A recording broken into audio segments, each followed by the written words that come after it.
बेटा in the last lecture हम लोगों ने एल्केन्स सारा खत्म कर लिया था, सारा मतलब जितना हम लोगों के नीट और जेई के लेवल पे है, ठीक है। मैंने आप लोगों को एल्केन्स की प्रिपरेशन बता दी, एल्केन्स की फिजिकल और केमिकल प्रॉपर्टीज बता दी।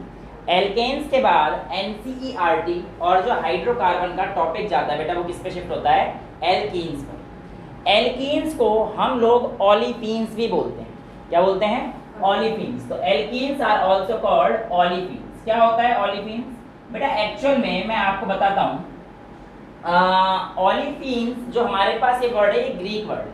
कैसा वर्ड है, ग्रीक वर्ड, जिसका मतलब था, ओली का मतलब ऑयल से था और फिन्स मतलब था बनाना, ग्रीक में फिन्स मतलब होता है मेकर, ऑयल मेकर।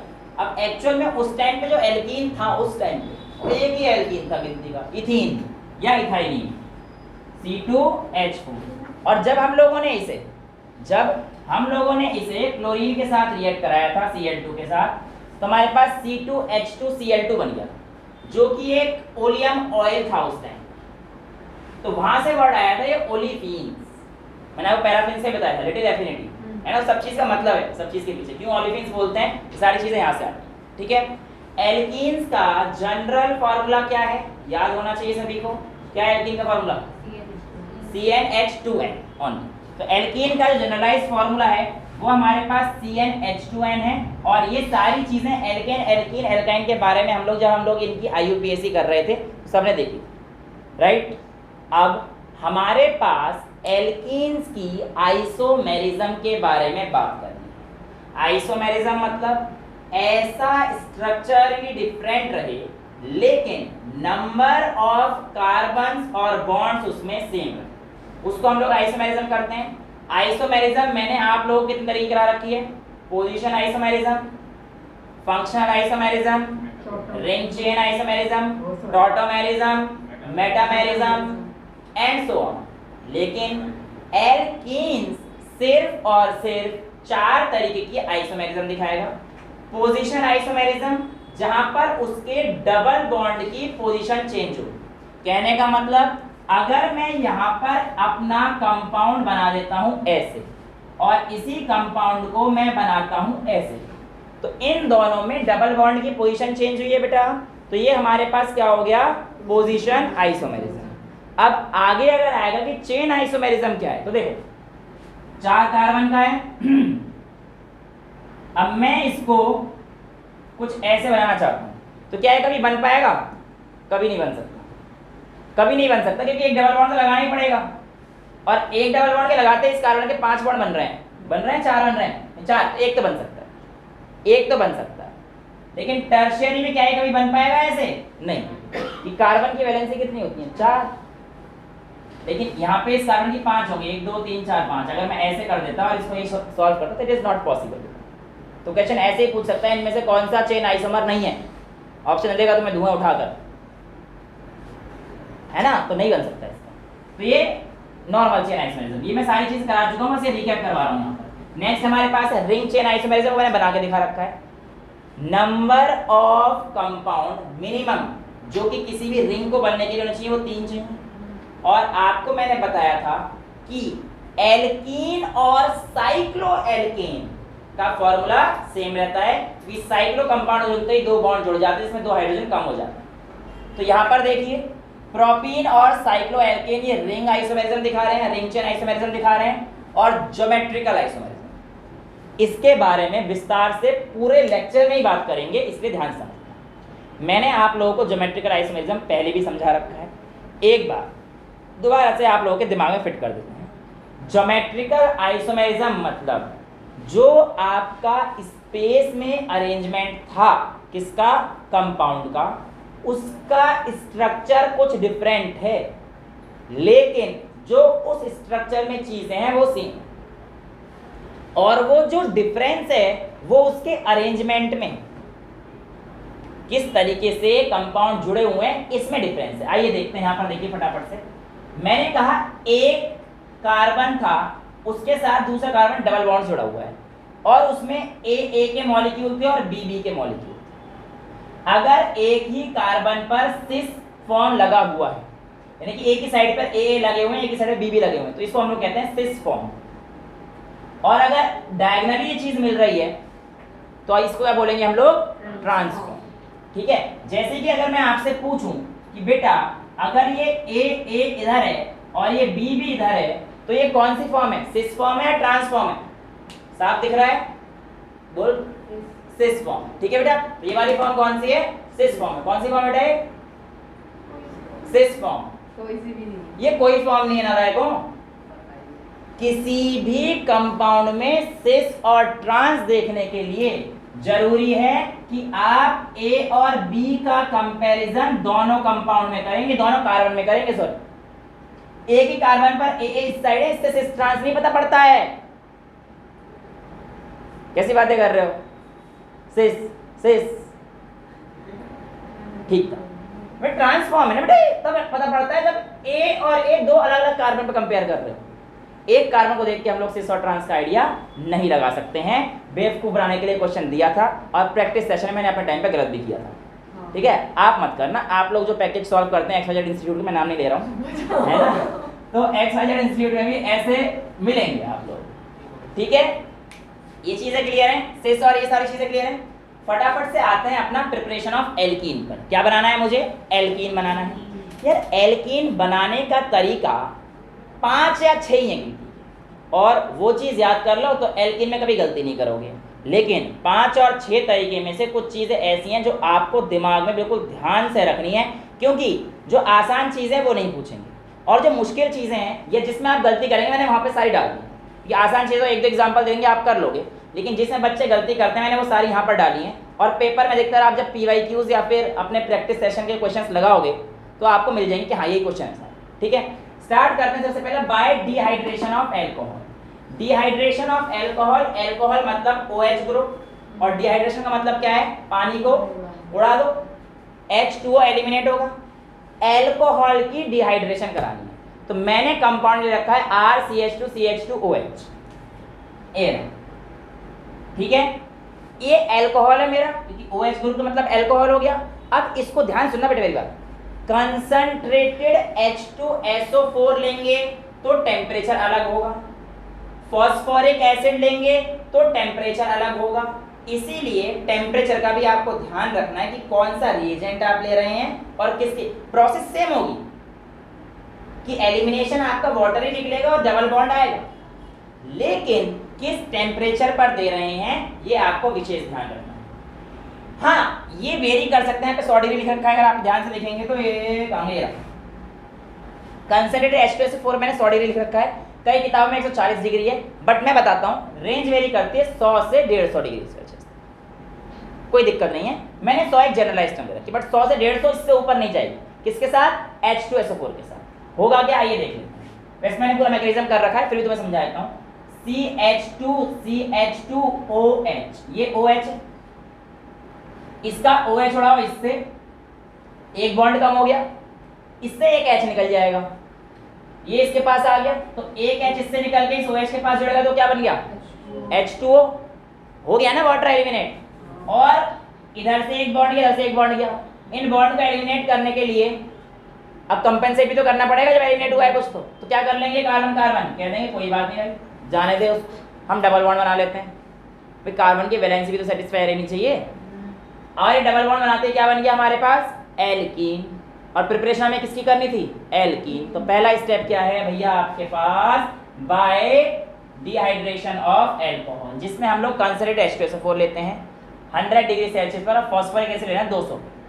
इसके अलावा आप लोग एल्यूमिना के साथ एल्कोहल के वेपर सीधा पास करोगे ना तो भी आपका काम चल जाएगा।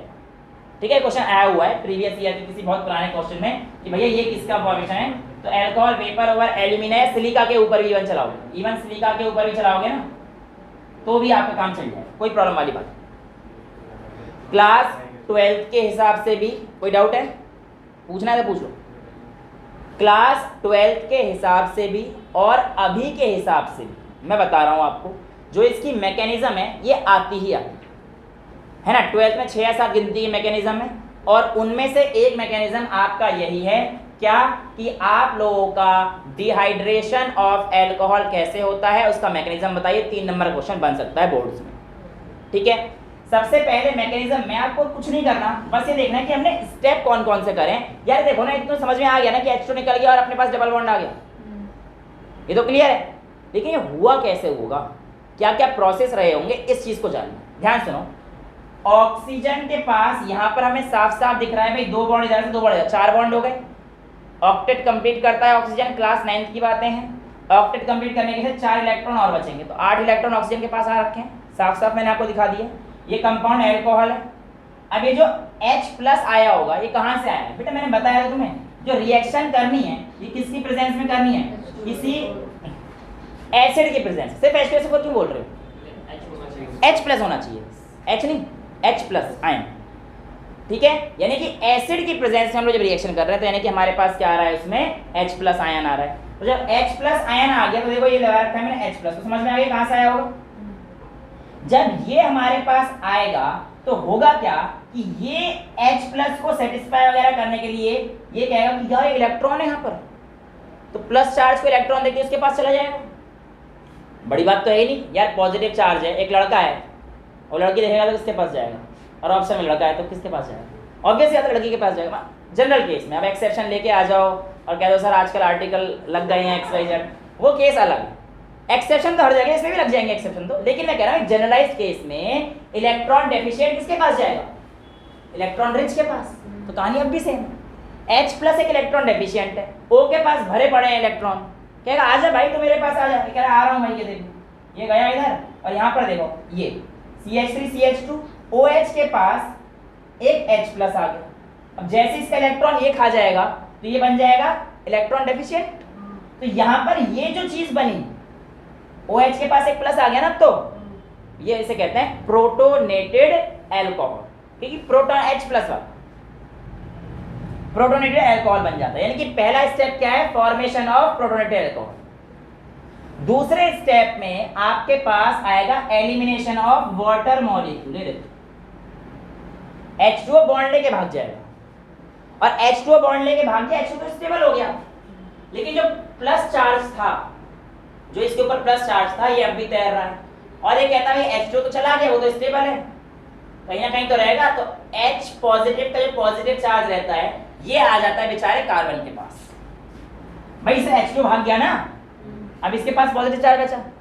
अब इसका जो पॉजिटिव चार्ज है ये बेचारा कहता है यार ऐसा कर, ये जो H+ था ना, ये देखो एक H, ये कहता है इसे मैं उड़ा देता हूँ, तो टेंशन ना ले, मतलब कार्बन कार्बन भाई है ना।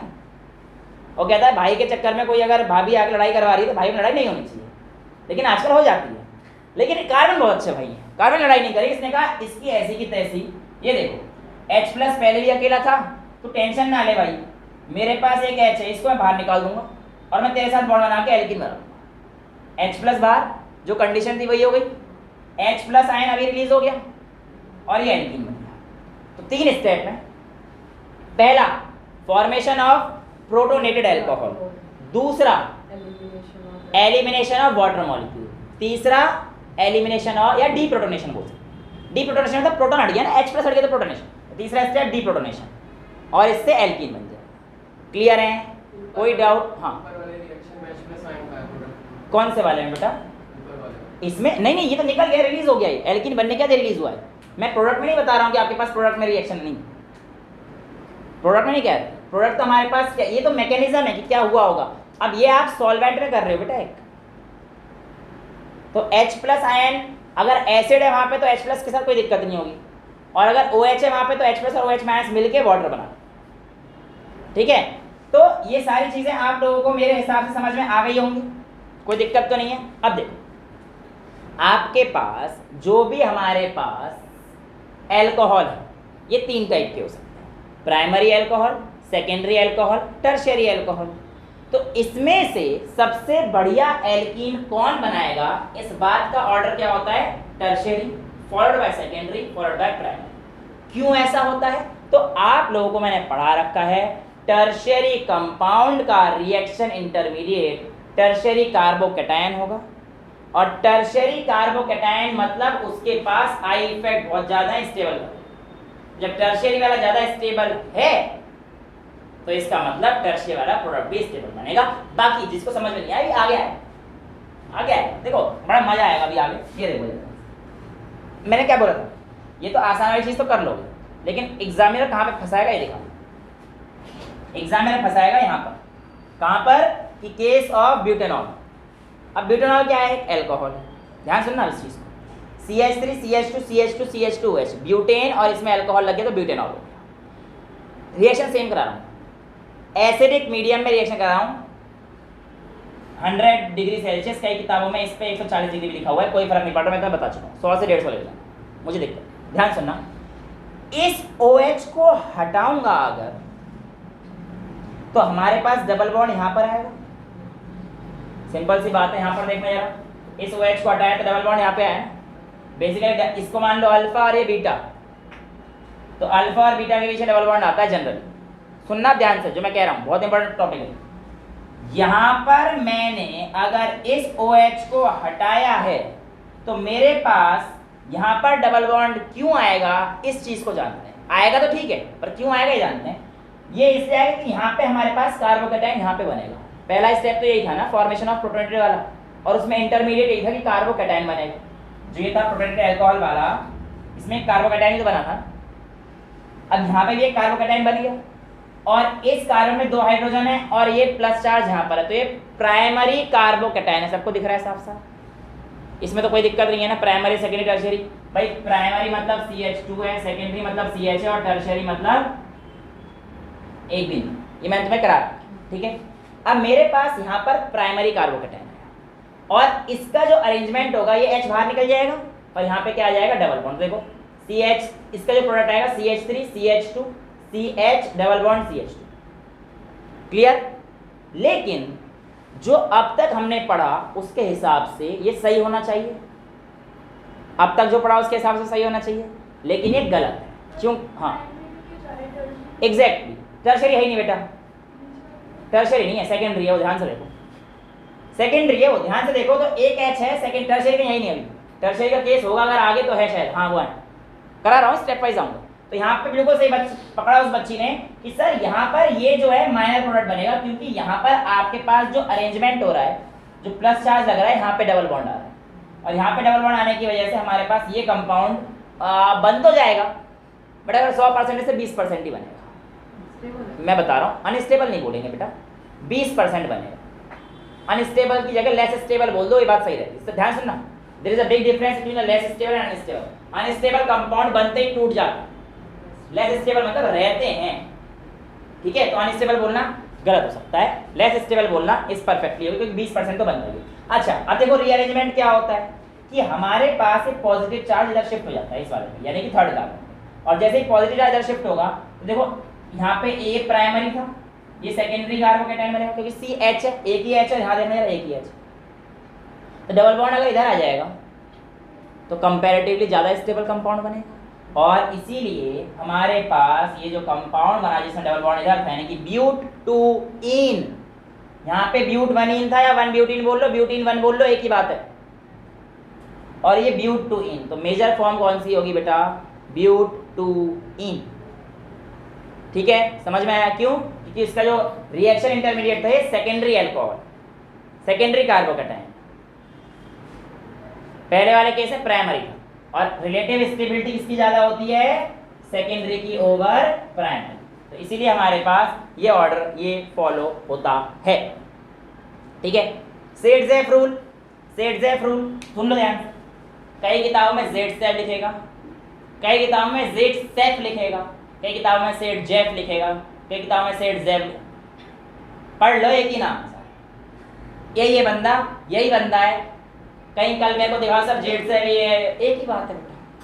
क्या कहा था इस बात को जान, इन्होंने कहा था, ध्यान सुनना, जब भी एलिमिनेशन रिएक्शन होगी, एलिमिनेशन मतलब यहाँ पे देखा ना आप लोगों ने, चीजें निकली हैं बाहर, जब भी एलिमिनेशन रिएक्शन होगी डबल बॉन्ड वहां शिफ्ट होगा जहां पर कार्बन के पास लेसर नंबर ऑफ हाइड्रोजन होंगे।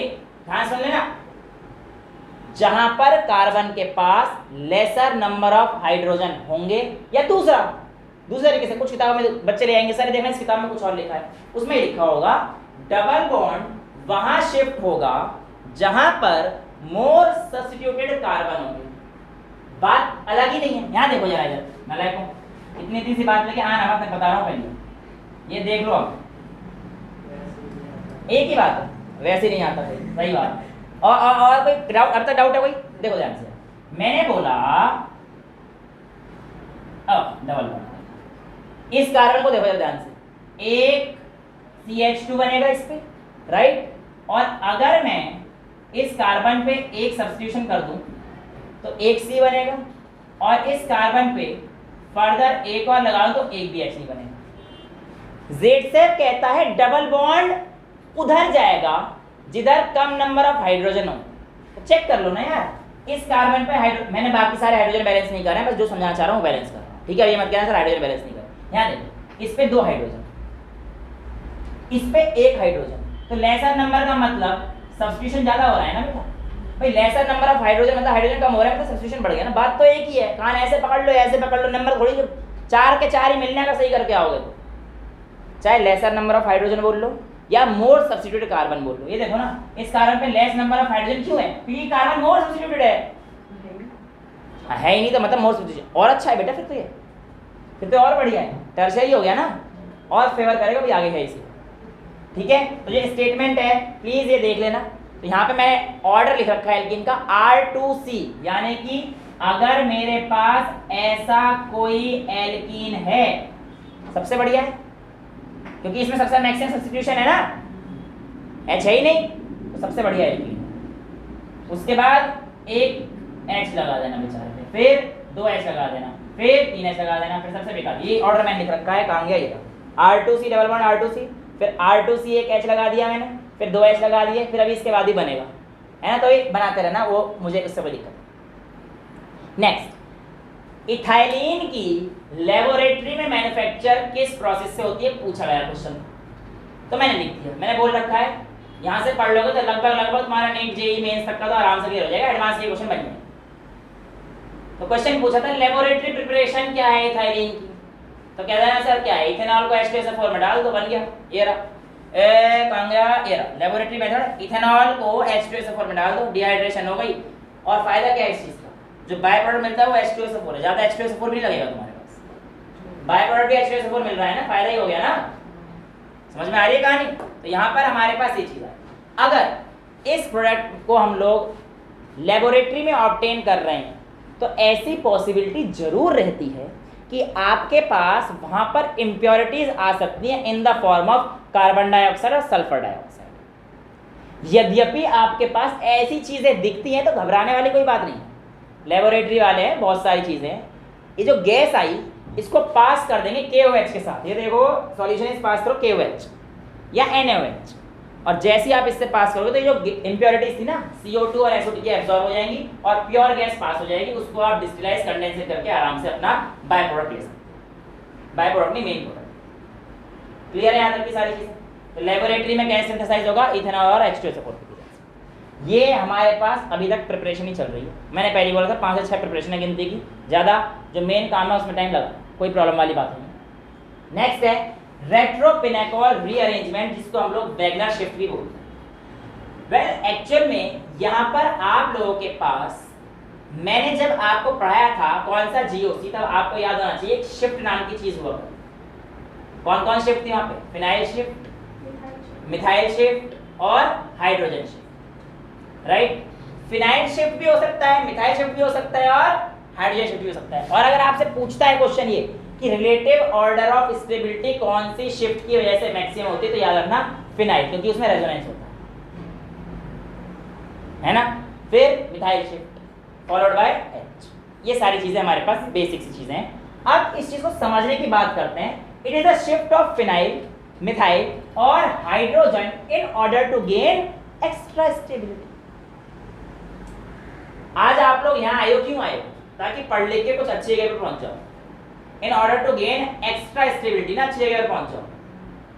अगर कुछ पाना ही नहीं था, कुछ करना ही तो आते हैं यहाँ पर, ये कहते हैं सर आगे कौन सा कुछ कर ही रहे हैं, नहीं बोल, और मतलब बट फिर भी यू आर कमिंग, एक माइंड में एम तो है ना कि यहाँ पे एक्स्ट्रा स्टेबल होना है हमको, तो यहाँ पर भी इनके माइंड में भी एक एम है।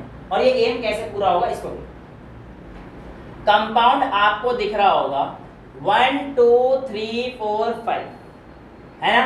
तो 3,3 डाइमिथाइल पेंटेन 2-ओल कंपाउंड का नाम है। ये अब IUPAC कराने की चीज़ तो क्लास 10th की है ना। अब यहाँ पर देखो H2SO, बहुत ही इंपॉर्टेंट, ध्यान सुनना। H2SO4 की प्रेजेंस में अगर मैं OH को करता तो मेरे पास यहाँ पर कार्बोकैटायन बनेगा। इस ये तो समझाया मैंने पीछे से पूरा कि हमारे पास मैकेनिज्म क्या है। बेटा किताबों में मैकेनिज्म नहीं लिखे रहते, डायरेक्ट स्टेप लिखे रहते हैं और फिर हमारे दिमाग से उड़ता है कि कैसे, फिर हम रटना शुरू करते हैं। इसलिए एक एक स्टेप देखो ध्यान से, मैकेनिज्म कैसे होगी। मैकेनिज्म है भाई, पहले कार्बोकैटायन बनेगा फिर डबल बॉन्ड जुड़ेगा, सिंपल मैकेनिज्म, और तो कोई है नहीं इसमें कॉम्प्लेक्स प्रोसेस। तो यहाँ पर देखो बेटा H2SO4 की वजह से रिएक्शन कराऊंगा तो यहाँ पे क्या आएगा, पहले पॉजिटिव कार्बोकैटायन आएगा, और कार्बोकैटायन आने की वजह से मेरे पास यहाँ पे डबल बॉन्ड लग सकता है, यहाँ पे भी लग सकता है, नो डाउट, है ना। लेकिन अल्फा और बीटा फॉर्म, ये भी बीटा है ये भी बीटा है, ध्यान सुनना इस चीज को। जिस पे ये जुड़ा है अगर मैं इसको अल्फा मान लेता हूँ तो मेरे पास इधर भी बीटा है इधर भी बीटा है। लेकिन ध्यान सुनना, मेरे पास जो कार्बोकैटायन हो जाता है वो तो उसी OH पे आएगा ना जहां से OH गया है, या जहां से कोई चीज गई है वहीं पे तो पॉजिटिव चार्ज रहेगा ना।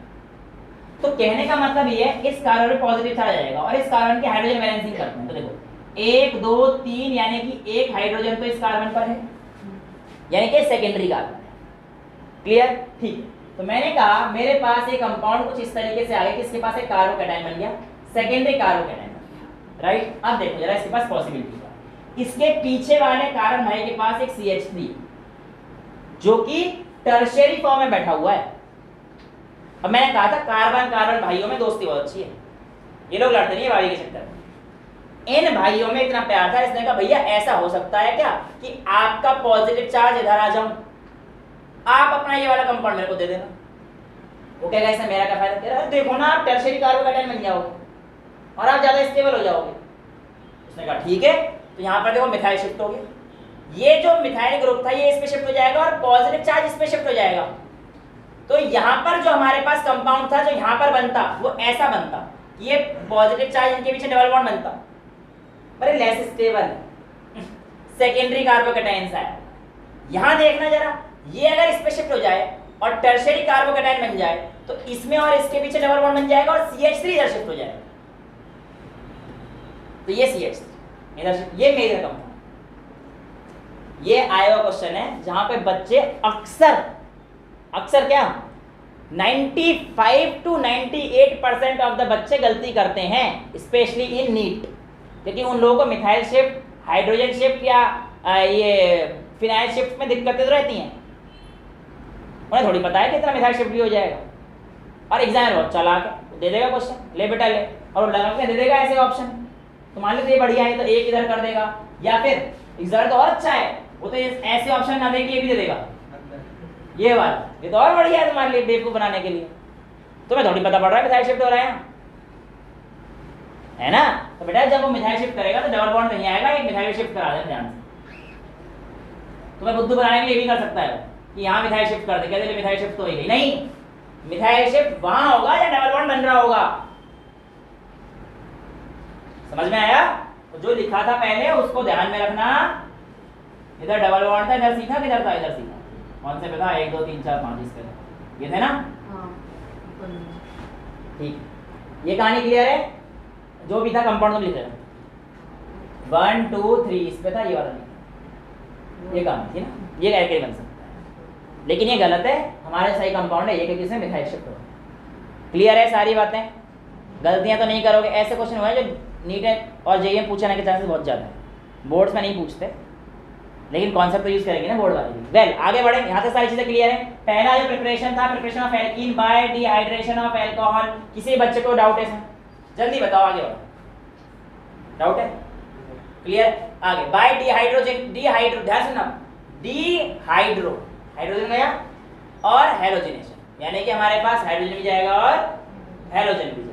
हेलोजन मतलब fluorine, chlorine, bromine, iodine. Fluorine का इस्तेमाल हम लोग नहीं, बहुत रिएक्टिव बता दिया, बनाते कैसे बता दिया। आए थे कौन से भाई साहब आए थे फ्लोरीन के लिए, बताएगा कोई? याद है किसी को? फिंगर स्ट्रिंग फ्लोरीन के लिए थी, वाह मेरे लाल, स्वार्ट्स, ठीक है। फिंगर स्ट्रिंग हेलोजन एक्सचेंज था, सोडियम आयोडाइड, लेकिन ब्रोमीन वगैरह के लिए आयोडीन, सोडियम आयोडाइड, Na का यूज करते हैं, एसीटोन बेटा, हाँ आयोडीन का यूज करके दूसरे आयोडीन एक्सचेंज करते हैं ना। NaBr आएगा तो आयोडीन उस तरफ पहुंच जाएगा, Br वहां से हटेगा। ठीक है, वापस आ जाए। ओके, ध्यान सुनना, कुछ भी नहीं है लेकिन बहुत कुछ है।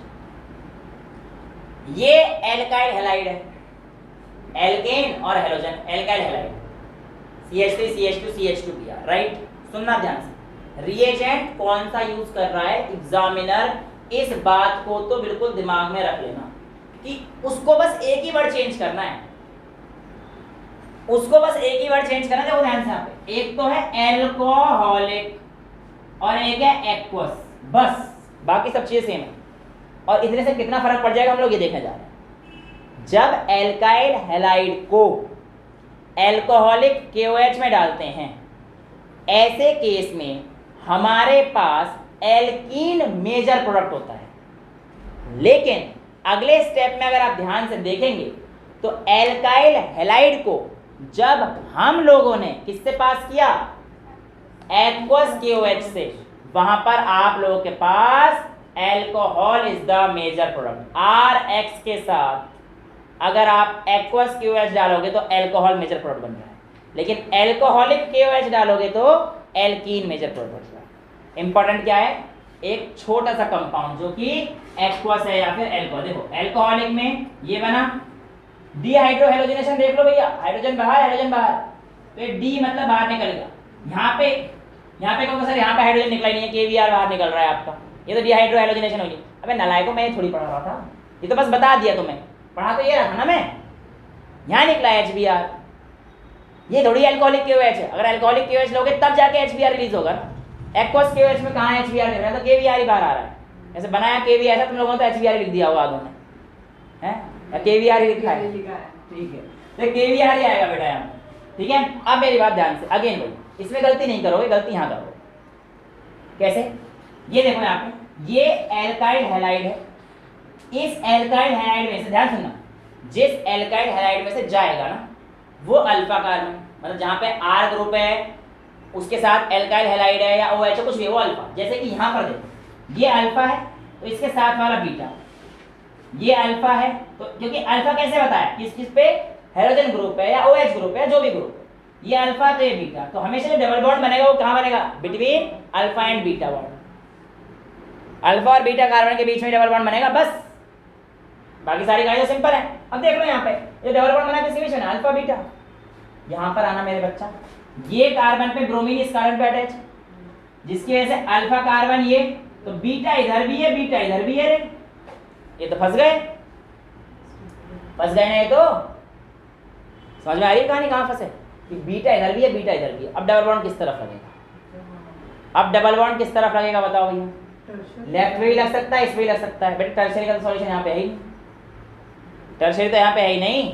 तो देखो डबल बॉन्ड इधर भी लग सकता था, डबल बॉन्ड इधर भी लग सकता था, मोर सब्स्टिट्यूटेड, बिल्कुल भाई वो कार्बन ज्यादा सब्स्टिट्यूटेड है। देखो इस कार्बन पे कोई सब्स्टिट्यूशन है ही नहीं, इस कार्बन पे एक सब्स्टिट्यूशन है, या फिर लेस हाइड्रोजन देख लो, इस कार्बन पे 3 हाइड्रोजन, इस कार्बन पे 2 हाइड्रोजन, तो बनेगा तो ये भी पीछे आके इधर बना, लेकिन ये लेस अमाउंट में बनेगा, और जो इधर जाके बनेगा ये वाला, ये मोर अमाउंट। समझ में आ गया, क्यों, आप लोगों को रीजन मैंने बता दिया है। किसी को कोई डाउट है रीजन में तो बता दो भाई, किसी बच्चे को कोई डाउट है तो बता दो, वरना आगे चलो। नहीं है, बेहतरीन सा क्वेश्चन देखना जरा है, सुनना ध्यान से। सेम कहानी है कि ये कंपाउंड था, आंसर देना ध्यान से। इन कंपाउंड में से एल्कोहलिक KOH यूज कर रहा हूं, यानी कि डीहाइड्रोहेलोजिनेशन होने वाला है और एल्कीन आने वाला है। एक्वस करता तो नहीं है। CH3Br के साथ 2 पॉसिबिलिटीज हैं, ये Br हटेगा तो यहाँ पे भी कार्बन तो है ही भाई, ये कार्बन ही तो है यहाँ पे, तुम्हें पता ही है।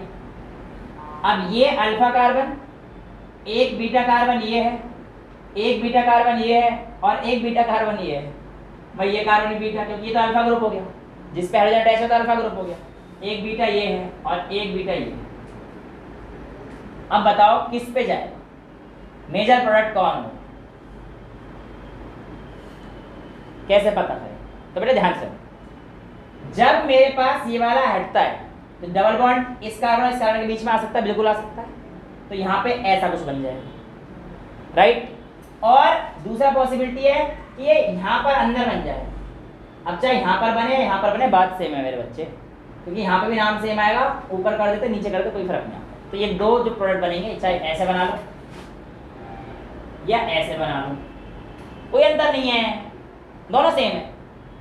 ठीक है, तो बेटा इसे जो मैं कह रहा हूं ये मेजर प्रोडक्ट बनेगा। रीजन सुनो, पहला रीजन, एक तो इस प्रोसेस में ये एक्सोसाइक्लिक है, यानी कि साइक्लिक कंपाउंड के बाहर डबल बॉन्ड बना रहा है, वो कम स्टेबल होता है। ये एंडोसाइक्लिक है। अगर आप मेरे से पूछोगे तो मैं जो बुक में उनके हिसाब से डेटा बताऊं तो 94% तो हमारे पास ये वाला आता है और 6% कुल एक्सोसाइक्लिक वाला आता है। ठीक है बेटा, दूसरा रीजन ये एग्जैक्टली ये वाला कार्बन मोर सब्स्टिट्यूटेड है, मोर सब्स्टिट्यूटेड है, हाइड्रोजन कम है बेटा, मोर सब्स्टिट्यूटेड है। अच्छा बाहर वाला दिखा दिया, तो ये वाला जो कार्बन मेरे को देखना है बेटा, इस पे देखोगे तो हमारे पास सब्स्टिट्यूशन ज्यादा है। देखो इस कार्बन पे number of hydrogen bond count कर लो, 1 2 बॉन्ड है, क्योंकि इस कार्बन पे एक बॉन्ड ये बन गया, एक बॉन्ड ये बन गया, तो बचे 2 बॉन्ड बस, है ना। तो हमारे पास इस पे 3 बॉन्ड है, इस पे 3 बॉन्ड है, तो 2 और 3 में से किसे प्रेफर करेगा? ऑब्वियसली 2 को, तो अंदर की तरफ आ जाएगा। जितने कम नंबर ऑफ हाइड्रोजन बॉन्ड उस तरफ शिफ्ट होगा ना बॉन्ड। तो क्लियर है? जब तक प्रैक्टिस नहीं करोगे ना, यहाँ तक तो क्लियर हो जाएंगे, घर जाते बाउंसर मारेंगे फिर सारी चीज़, इसलिए प्रैक्टिस जरूर कर लेना एक बार। यहाँ तक कोई डाउट? हाँ HP और SP बता रहा हूँ बेटा। SP मतलब है सेट-जेफ प्रोडक्ट और HP मतलब है हॉफमैन प्रोडक्ट। ये हॉफमैन सामने कहा था, ऐसा नहीं है कि सेट-जेफ सारी बात सही बता रहा है। हॉफमैन प्रोडक्ट माइनर अमाउंट में फॉर्म होता है और सेट-जेफ प्रोडक्ट मेजर अमाउंट होता है। क्लियर है यार? यहाँ तक चीज़ें प्लीज आगे बढ़ सकते हैं। नेक्स्ट है dehalogenation of vicinal and gem dihalide. Vicinal, vicinal उड़ा दो इसको। अब विसिनल मतलब बताओ, किसी को याद है? किसी को भी याद नहीं है? विसिनल याद नहीं है? किसी को भी याद नहीं है? अरे नालायक, जब हमारे पास हेलोजन ऐसे कंपाउंड पे होंगे जो कि पड़ोसी होंगे, एक्स मतलब कोई भी, तो ये हो जाएंगे विसिनल डाइहैलाइड। और अगर एक ही कार्बन पर 2 हेलोजन होंगे उसे बोलेंगे जेम डाइहैलाइड। बेटा ऐसे याद रख लो, विसी भी ग्रीक वर्ड, विसी का मतलब होता है पड़ोसी, जिसमें तुम्हारी ताकझाक करने की आदत बहुत ज्यादा है, उसके घर में क्या चल रहा है? हाँ, तो कुल मिला के वापस आते हैं। विसी मतलब पड़ोसी। तो देखो जब पड़ोसियों के पास होंगे तो विसी, विसी मतलब नेबर होता है बेटा, मतलब बताओ तुम वैसे सॉल्व कर दो। तो विसिनल डाइहैलाइड मतलब जब 2 अलग अलग कार्बन पे हेलोजन होंगे, और जेम डाइहैलाइड मतलब एक ही बंदे, क्योंकि जेम तो एक ही हो सकता है ना भाई। ये तुम सब में कौन है? थैंक यू यार, मैं खुद ही यही बोलने वाला था। तो ये कहने का मतलब ये जेम डाइहैलाइड है और ये विसिनल। अब देखो, हाँ जेम और विसिनल। अब देखो क्या कर रहे हैं हम लोग यहाँ पे, सिंपल, ये डाइहैलाइड है, ये डाइहैलाइड है, कौन सा है? विसिनल। देखो इस कार्बन पे ब्रोमीन है, इस कार्बन पे ब्रोमीन है, तो ये विसिनल। रिएजेंट यूज करना है जिंक डस्ट। जैसे जिंक डस्ट यूज करोगे, ZnBr2 बाहर, कंपाउंड के अंदर डबल बॉन्ड। क्लियर? सेम यहाँ पर भी CHBr2 है, ये Br2 हटेगा ना, आएगा सेम प्रोडक्ट ही, जो एल्कीन बन रहा है वो सेम बनेगा, लेकिन आपको पता होना चाहिए कौन सा विसिनल है और कौन सा जेम। क्लियर है? ZnBr2 बाहर जिंक डस्ट के साथ, और कोई भी चीज दिक्कत नहीं है। ध्यान सुनो, अगर यहाँ पर जिंक डस्ट की जगह पर सोडियम का इस्तेमाल करा जाता है तो सोडियम, आपको पता है वैसे भी ड्राई ईथर वगैरह में हम लोग सोडियम यूज करते हैं, चिपकाने का काम बहुत अच्छे से करता है। तो यहाँ पर सोडियम अगेन बॉन्ड मतलब हायर नंबर ऑफ कंपाउंड को ऑब्टेन करने में मदद करता है। कैसे? 2 इधर से ले आओ, 2 इधर से ले आओ, सोडियम सामने बैठा हुआ, सोडियम हट जाएगा, इन दोनों के पीछे बढ़ना रहेगा। 2 और 2 कितने हो गए? 4। देखो जरा फटाफट से, अरे कहाँ गया? बनाया नहीं है मैंने, सोडियम वाला ये बना तो बहुत छोटा सा इफेक्ट है। CH3 CHBr2 ये भी डाइहैलाइड है, प्लस 4Na और सेमी कंपाउंड Br2 CH। तो क्या होगा? ये वाला और ये वाला मिलके ये बॉन्ड हट जाएंगे, NaBr 4NaBr बाहर, 1 2 इधर के कार्बन और 2 इधर के कार्बन, और बीच में क्या आ जाएगा? Double bond. यानी कि सोडियम की मदद से higher number of compounds obtain किए जाते हैं, स्पेशली इन एल्कीन्स। तो ये मेथड कुछ बच्चों के लिए बिल्कुल नया था कि हम लोग सोडियम की प्रेजेंस से एल्कीन भी बना सकते हैं। एल्कीन तक का नहीं था, वुड्स तो हमने पढ़ी थी कि डबल करने के लिए एल्कीन की तो पढ़ी थी, लेकिन यहाँ पर हम लोगों ने देखा कि हाँ एल्कीन में भी भैया जी काम आ जाते हैं। नेक्स्ट स्टीरियो सेलेक्टिविटी, यानी कि पहले मैं देखूंगा कि चीजें कैसे जुड़ी हैं और उसके बाद उस बेसिस पे डिसाइड करेंगे कि प्रोडक्ट कैसे बनाएं। तो फटाफट से देखिए कि सोडियम आयोडाइड एसीटोन जो भैया जी बात कर रहे थे, फिंकल-स्टीन रिएक्शन में यूज किया था, NaI in the presence of acetone Finkel-Stein reaction में यूज किया था। यहाँ पर अगर आप ध्यान सुनो, ये कार्बन है, ये कार्बन है, ये कार्बन है, ये कार्बन, 4 कार्बन है, बता रखा है मैं तुम्हें, RS कॉन्फ़िगरेशन सब सिखा रखा है ना। हाँ, तो यहाँ पर कुल मिला के अगर ब्रोमीन ब्रोमीन एक तरफ है, एक तरफ डायहेलोजन है तो विसिनल कंपाउंडिंग, बट दोनों का सेम स्पेस में आ रही है, मतलब एक ही तरफ, तो ऐसे केस में जो प्रोडक्ट आएगा यानी कि जो हमारा एल्कीन आएगा वो कैसा आएगा, ट्रांसफॉर्म। और ट्रांसफॉर्म क्या है मैंने पहले आपको बता दिया था शुरू करने से पहले कि एक वाले सेम डायगोनली अपोजिट होंगे। जैसे कि यहाँ पर 4 कार्बन थे, 1 2 3 4, तो देखो 2 कार्बन के बीच में डबल बॉन्ड आ गया और 2 कार्बन डायगोनली अपोजिट चले और ये HH वाले इधर, ये हो गए ट्रांसफॉर्म।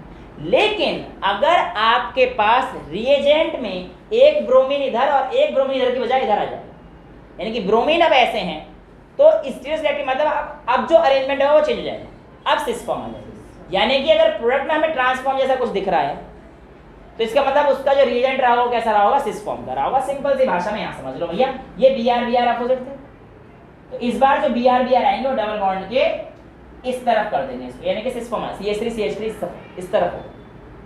यहाँ पर देखो क्या होगा, CH3 डायगोनली अपोजिट हो गए, तो ये ट्रांसफॉर्म दिया है बेटा। कौन सी फॉर्म दी है, ट्रांसफॉर्म। कब देंगे, जब दोनों ब्रोमीन सेम साइड, अगर दोनों ब्रोमीन देखो डायगोनली अपोजिट होंगे तो ये सेम साइड CH3 देंगे। बस कॉन्सेप्ट क्लियर है। 4 नंबर के क्वेश्चन है, बिल्कुल आ सकता है, कोई दिक्कत नहीं। कोलवे इलेक्ट्रोलाइटिक मेथड याद है किसी को, पहले उसमें केमिकल प्रॉपर्टीज में पढ़ाया था तुम लोगों को, एल्कीन याद है। तो भैया यहाँ पर यही है, प्रिपरेशन करना है हम लोगों को, RCOON। अब मैंने यहाँ पे सोडियम सक्सीनेट बोलते हैं इसको, क्या बोलते हैं, सोडियम सक्सीनेट। सोडियम सक्सीनेट के यहाँ पे देखो क्या होगा, ये तो उड़ जाएगा और इसकी क्या हो जाएगी, कार्बोकैटायन बनेंगे, CH2 का कार्बोकैटायन, ये कार्बोकैटायन दोनों मिलकर तो क्या बना देंगे, पाएंगे एल्कीन। एल्कीन बना दिया मैंने, ये CH2 डबल बॉन्ड CH2, ठीक है, और प्लस कार्बन डाइऑक्साइड। अब ये जो प्रोसेस होगा ये एनोड पे होगा, ये पूछा जाता है इस क्वेश्चन में कोलवे में, ये प्रोसेस किस पे होगा, तो ये जो कोलवे का ये है एल्कीन, ये कहाँ बनेगा बेटा, एनोड पे, और ये जो NaOH और H2 है वो हमारे पास किस पे जाएंगी, कैथोड। H2 तो वैसे भी जनरली हमारे पास कैथोड पे जाता है, तुमने पढ़ा होगा, बचपन से पढ़ते हुए आ रहे हो, क्लास 10th में शायद इलेक्ट्रोलाइसिस शुरू है, वहां से भी H2 हम लोग उधर ही मार रहे हैं, जो वो क्लोर एल्कली प्रोसेस था उसमें भी कैथोड से भेज रहे हैं। और उसके बाद इतने बड़े बच्चे हो गए तुम लोग कि तुम्हें ये पता होना चाहिए हाइड्रोजन जहाँ पे जाएगा कैथोड पे जाएगा, ठीक है।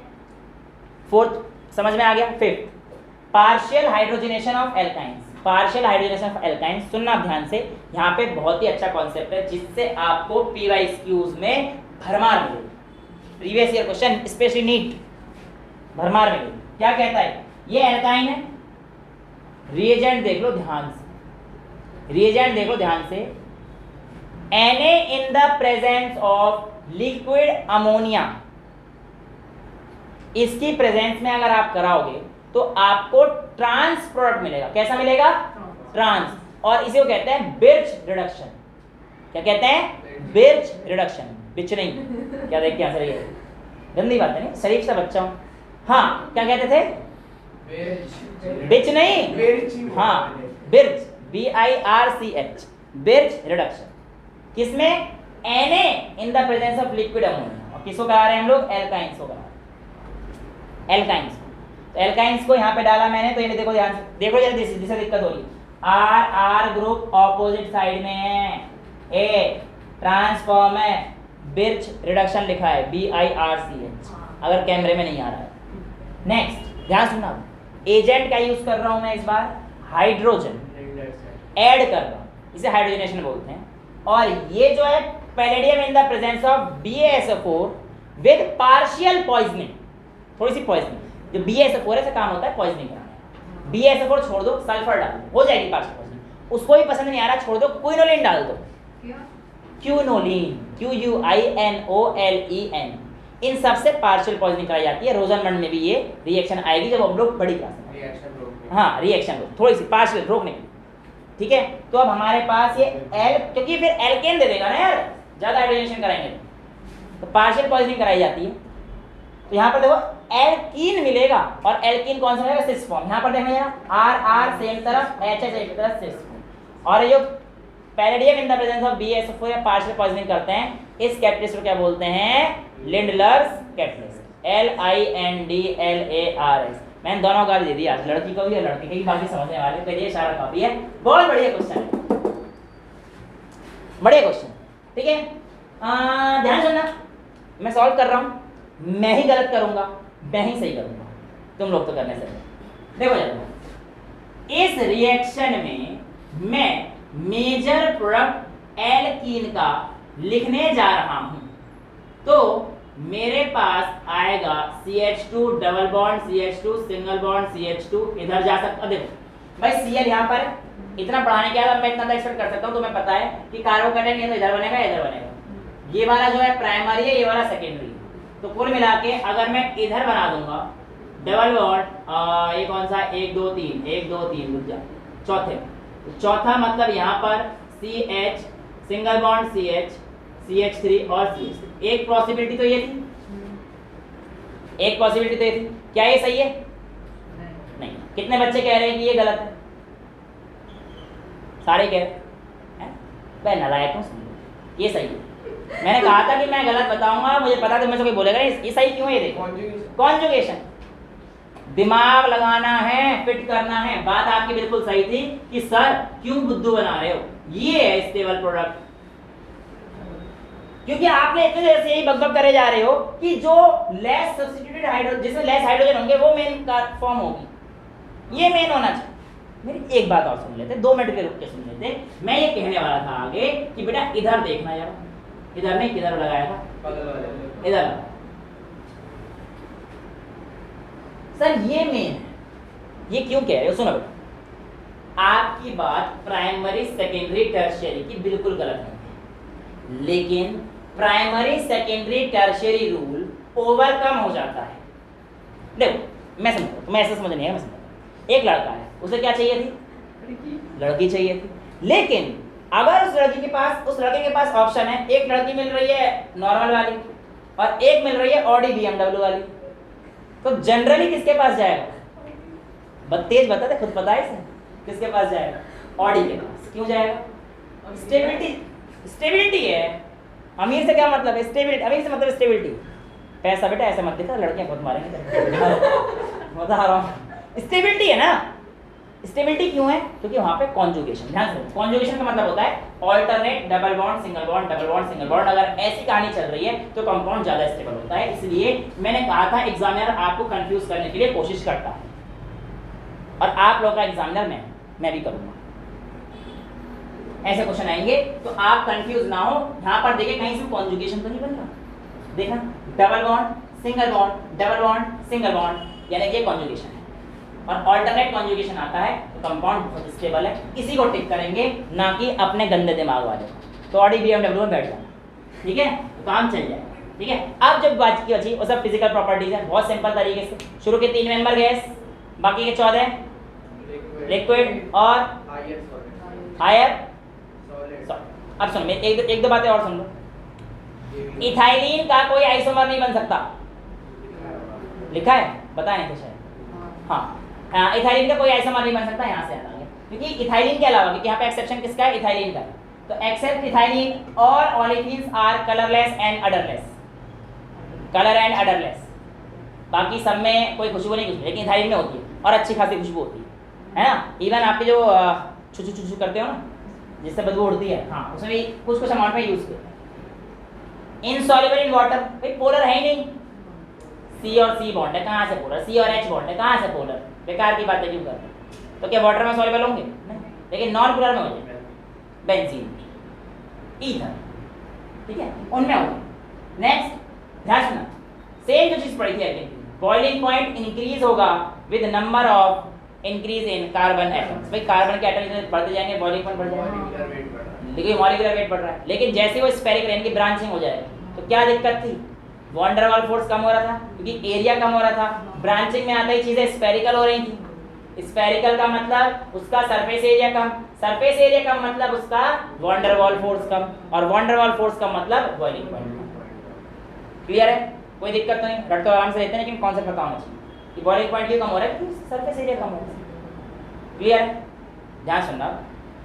ऐसा कहा जाता है कि बॉइलिंग पॉइंट सिस फॉर्म का ज्यादा होता है ट्रांसफॉर्म से।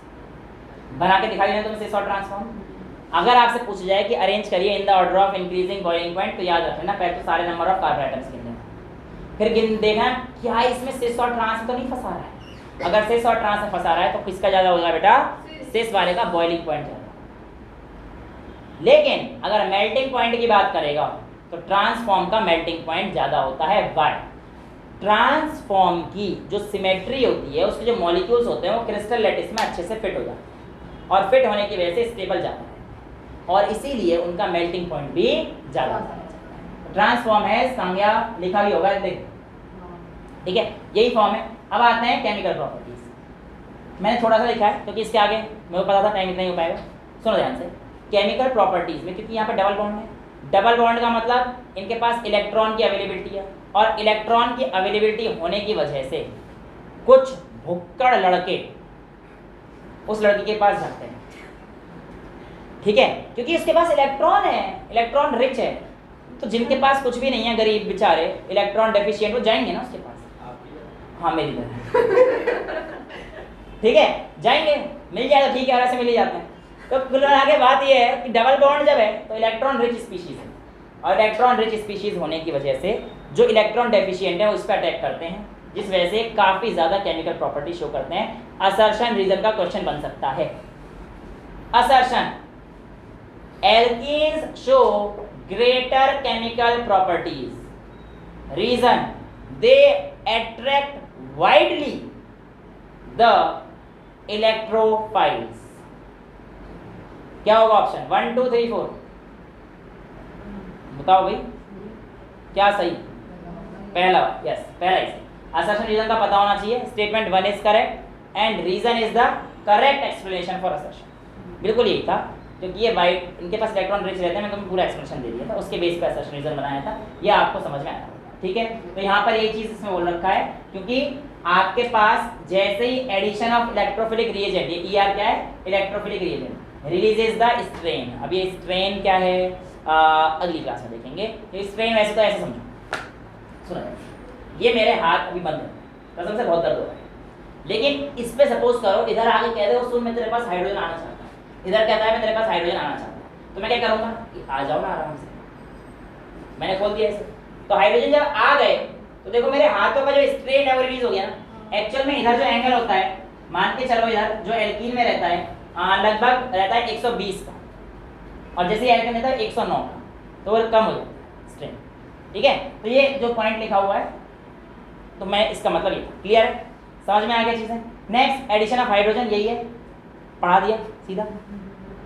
याद करो, मैं तुम्हें प्रॉपर्टीज प्रिपरेशन ऑफ एल्केन भी पढ़ा रहा है, NiPTPD, यानी कि एल्कीन को हाइड्रोजन मिलाएंगे तो क्या होगा यार? हाइड्रोजन आके चिपचाप जुड़ जाएगा ना इसमें, तो CH3 बन गया। इसमें क्या रॉकेट साइंस का तो कुछ भी नहीं है, लेकिन याद रखना निगेटिव प्रेजेंस में कराओगे टेम्परेचर स्पेसिफिक रखना पड़ता है 200 से 300, बट प्लेटिनियम और पैलेडियम के साथ यूज करोगे तो बेटा ये रिएक्शन रूम टेम्परेचर में भी कामयाब है। लिखा होगा, पता नहीं मालिक का ये हाँ महंगा आता है, कोई बात नहीं, लेकिन कामयाब तो है ही। जो भी चीज़ महंगी है वो हर जगह कामयाब है बेटा। इधर देखो जरा, ईज ऑफ हाइट, ध्यान सुनना, ईज ऑफ हाइड्रोजनेशन भाई इंपॉर्टेंट है, सुनना। अब तक मैंने पढ़ा जितनी भी चीजें बेटर थी वो तब बेटर थी जब उसके पास मोर सब्स्टिट्यूशन। ध्यान सुनना, मोर सब्स्टिट्यूशन मतलब जैसे R2C डबल बॉन्ड CR2, ये बहुत बढ़िया है, हर जगह ही पढ़ाना मैंने। अब यहाँ पे पढ़ेंगे R2C1R, अब फिर इधर से भी R डालूंगा, फिर ऐसे कम। मेरी बात सुनो, मैं कहना चाह रहा हूँ, ये हमने अब तक पढ़ा बाकी सब चीजों के लिए, लेकिन एक मेन चीज सुनो, एडिशन ऑफ हाइड्रोजनेशन या फिर एडिशन ऑफ हाइड्रोजन के लिए ये चीजें बहुत बेकार है। क्यों? सुन लो ध्यान से, C double bond C, R2 देखना, इधर R, इधर R, इधर आर इधर आर। हाइड्रोजन आना चाह रहे हैं, दो हाइड्रोजन आना चाह रहे हैं ना, ताकि ये बॉन्ड हट जाए और हम कहीं स्पेसिफिक जगह से आ जाए। हाइड्रोजन आना चाहेगा इधर से, ये आर कहेगा अबे ओ कहाँ से, किधर से, नहीं आने देगा यार। अच्छा ऊपर से आया हूँ क्या आप, कहाँ भैया कहाँ यार, अच्छे तरह से आया हूँ। ओ भाई बैठे हैं, मैं इधर से आ जाऊँ, नहीं भैया इधर से आ जाऊँ ना भैया। तो जब हाइड्रोजन को आने नहीं दे रहा तो हाउ कैन यू से कि ईज ऑफ हाइड्रोजनेशन हो रहा है, नहीं ना। यानी कि जितने मॉलिक्यूल में आर कंपाउंड ज़्यादा होंगे, बल्कि ग्रुप होगा, उसमें हाइड्रोजन के आने की संभावना क्या होंगी, कम होंगी। और इस बेचारे को देखना कहाँ गया मेरा मुन्ना, छोटा सा ही देखो ये CH2 CH double bond CH एक और हाइड्रोजन इनके जैसा आ रहा है। ओ आजा जल्दी है ऐसे बाहर निकल, आए शाबाश। एक और कहाँ गया, अरे आजा भाई इधर, इतने आसानी से जोड़ गया। तो ईज ऑफ हाइड्रोजनेशन कब होगा, जब आपके पास ग्रुप छोटा होगा, क्योंकि हाइड्रोजन को आने देंगे ना, हाइड्रोजन इतना बड़ा थोड़ी है, छोटा सा है, उसके पास तो छुपके भी ना भी आने दे रहे होंगे, यहाँ से आ जाएंगे ले, आ गए भाई हम तो और कर ले जो करता हूँ है। लेकिन आर ग्रुप इतना बड़ा है, हाइड्रोजन यहाँ से आ जाएगा, रुक जा, नहीं से मुश्किल होगी ना। कहने का मतलब ये था ईज ऑफ हाइड्रोजनेशन तब आसान होती है जब आपके पास छोटे ग्रुप, क्योंकि हमारे पास क्या आ जाती है, स्टेरिक हिंड्रेंस आ जाती है। ये रुकने और रोकने की चीज़ें थी, इनको बोलते हैं स्टेरिक हिंड्रेंस। ज़्यादा होता है और इस वजह से कम नहीं होता। बाकी इसकी प्रिपरेशन थ्योरी नंबर में कभी नहीं आएगी, बोर्ड में अगर आ जाए 11th के पेपर में तुम्हारे आ जाए, काम यूज़ होती है। Use in manufacturing vegetable ghee from oils, 6ठी क्लास से पढ़ते होते आ रहे हो।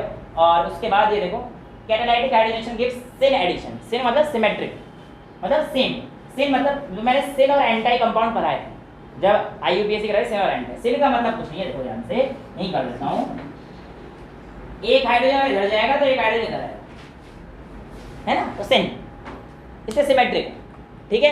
ये केमिकल प्रॉपर्टीज की बस शुरुआत हुई है। केमिकल प्रॉपर्टीज बोलते हैं, साफ साफ लिख रखते हैं, due to presence of pi bond alkenes are much more reactive.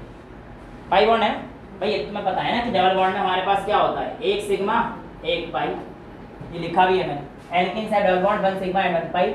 Sigma bond strong होता है, जिसकी हमारे पास कितनी होती है 95 और इसकी 68 स्ट्रांग, ठीक है। और इनको मिलाएंगे तो 163 आएगा मेरे हिसाब से, लगभग 163 किलो कैलोरी। इतनी हीट रिलीज होती है जब एक बॉन्ड होता है। जनरली सिंगल बॉन्ड से स्ट्रांग, ध्यान सुनना, C के बॉन्ड से ये बॉन्ड ज़्यादा है। इसकी अगर मैं एनर्जी की बात याद करूँ, एग्जैक्ट डेटा याद रखना काफ़ी मुश्किल है, फिर भी 128 के आसपास है, 109 इसमें से एक, पर इसका ज़्यादा होता है 163 किलो कैलोरी। बॉन्ड एंगल नहीं, वो भी किलो की एनर्जी भी इतनी होती है आसपास, ये 128 होती है, चेक करना पड़ेगा। Well bond length single bond की ज़्यादा होती है, डबल बॉन्ड की बॉन्ड लेंथ कम हो जाती है, और ट्रिपल बॉन्ड पढ़ेंगे तो उसको पढ़ेंगे कि और कम, ठीक है। ये चीज़ें हमारे पास हैं। और बता दें, ये जो हाइड्रोजन हुआ, एडिशन ऑफ हाइड्रोजन आया तो हीट क्या होगी, रिलीज, और हीट रिलीज होने का मतलब क्या होता है, एक्सोथर्मिक प्रोसेस। तो addition of hydrogen on alkene is a exothermic process. ये भी आप याद रख सकते हैं, पूछ सकते हैं इनमें से कौन सा प्रोसेस एक्सोथर्मिक है ना, तो मेरे थर्मोडायनेमिक्स का क्वेश्चन है, नहीं ऑर्गेनिक का क्वेश्चन नहीं बन सकता, ठीक है। तो इतना ही रखते हैं, आज के लिए काफ़ी है। अगली क्लास में केमिकल प्रॉपर्टीज खत्म करेंगे और उतना ही हो पाएगा, नहीं हो सकता एल्काइन से स्टार्ट, क्योंकि बहुत डिटेल में हमें मार्कोनिकोव्स, एंटी मार्कोनिकोव्स, उनके मैकेनिज्म वगैरह काफ़ी कुछ चीज़ें डिटेल पढ़नी है। आज के लिए इतना ही रखते हैं। That's all for today, thank you so much.